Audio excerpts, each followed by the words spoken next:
This is Autoline Daily, the show dedicated to enthusiasts of the global automotive industry. Tesla finally received approval for supervised FSD in its first European country earlier this week. But some owners are downright angry about it. That's because it was only approved for vehicles with the newer AI4 computer. Owners with the older system won't have the option unlocked yet. Tesla has promised a stripped-down version for Hardware 3 owners, but that would be different from the FSD package that it promised. And last year, Elon Musk admitted that it will have to replace all Hardware 3 computers in vehicles where FSD was purchased. But so far, there's no plan to do that. So now a Tesla owner in the Netherlands, who paid €6,400 for FSD in 2019, launched a website to band together other owners who purchased the system so they can either negotiate a settlement or pursue possible legal action against Tesla. And it isn't just happening in Europe. Last year, thousands of Tesla owners in Australia joined a class action lawsuit over similar claims that the company misrepresented FSD capabilities. The European auto industry is going through gut-wrenching change. Last week, Stellantis announced it's cutting Opel's R&D workforce 65%, getting rid of 650 engineers. Yesterday, Renault announced it's cutting its engineering workforce by 15 to 20%, getting rid of 2,400 engineers. And this comes on top of the 100,000 workers that European suppliers have cut over the last 2 years. So here's our Autoline insight. The European car market has not grown in a decade, and it's starting to shrink, which has paved the way for Chinese automakers and suppliers to keep making inroads in the region. Earlier this month, Reuters reported that Stellantis is in deep talks with Leapmotor to develop an EV for Opel and with Dongfeng to build cars in the company's European plants. And Renault is leaning heavily on Chinese suppliers and with BYD to develop EVs. The bottom line? The European auto industry is going to continue to slash engineering and manufacturing jobs until at least the end of the decade. Like Tesla, a number of Chinese car makers are jumping into the robotics business. Chery just started taking orders for humanoid robots this week and priced them at only $41,400. It also has a robot dog that only goes for $2,300. But the humanoid isn't going to take over factory jobs anytime soon. Chery says it's perfect for sales, reception, and training applications. Well, talk about exclusivity. Rolls-Royce is coming out with a two-seat convertible that it's calling Project Nightingale. It has Art Deco design elements. It's electric. The wheels were designed to look like propellers on a yacht, and it has a boat tail rear end. But you can't just go out and call the factory to order one. Rolls will only build 100 of them, and it will send invitations to its most exclusive customers to buy one. So what will it cost? Well, as the saying goes, if you have to ask. Knowing that a little rain won't slow down your day. That's what really matters. Bridgestone Turanza Quiet Track tires. Confident control in wet conditions. Stellantis CEO Antonio Filosa, who was appointed to the role less than a year ago, is starting to help turn the automaker around. Its global shipments in the first quarter were up 12% compared to a year ago, reaching 1.36 million units. Sales were up in all regions, led by North America with a 17% increase. Stellantis says the Ram 1500 with the Hemi V8, Jeep Grand Wagoneer, and the new Cherokee accounted for more than 100% year-over-year growth in North America. We'll find out if this boost in sales helped its bottom line when Stellantis reports its first quarter earnings at the end of the month, the first in the company's 5-year history.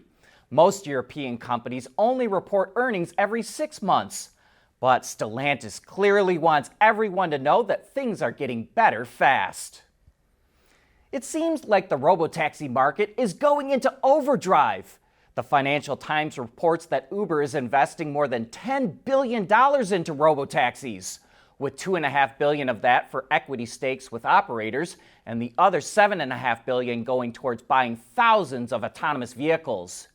Uber is planning on launching Robotaxi services in at least 28 cities by 2028. The ID.3 was Volkswagen's very first vehicle to come off its modular EV platform called MEB when it went on sale in 2020. And now it's getting its first successor model, which has migrated to its new MEB Plus platform. With a slight name change to ID.3 Neo, the styling of the EV is not too different, but it does preview the new front-end look you'll see on upcoming ID family vehicles. The model features the company's latest software, which powers the new digital driver's cluster and infotainment system, as well as the ability to charge other electronic devices. There are 3 motor and battery sizes available. Output ranges from about 165 to 225 horsepower, while battery packs come in 50, 58, and 79 kilowatt hours, which will provide up to 630 kilometers or about 390 miles of range on the WLTP test cycle. No word on pricing yet, but pre-sales kick off in Europe tomorrow. For the first time ever, Porsche is going to offer the 911 GT3 as a convertible. On top of that fully automatic retractable roof, the 911 GT3 SC features a number of lightweight components as well as unique touches inside and out. Power comes from a naturally aspirated 4-liter 6-cylinder engine that makes roughly 500 horsepower and is exclusively mated to a 6-speed manual transmission. It will do 0 to 100 kilometers an hour in 3.9 seconds, and orders are open now. Pricing starts at around $275,000 in the US. When we've posted our Autoline stock of the day, we've been focusing on the automotive stock that gained the most. Today, we're flipping that script and looking at the stock that did the worst. And that honor goes to CarMax, even though it released earnings that beat expectations. The company that lets you buy and sell cars online announced it's going to start selling older cars with a lot more miles on them and will sell to customers who have lower credit scores.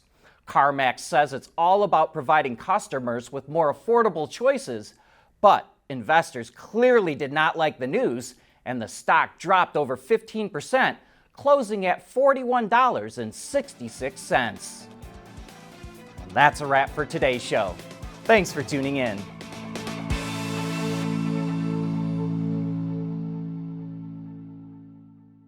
Autoline Daily is brought to you by Bridgestone, solutions for your journey.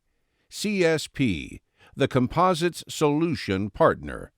Intrepid Control Systems, over-the-air engineering, boost your game. And thanks to the following YouTube and Patreon members.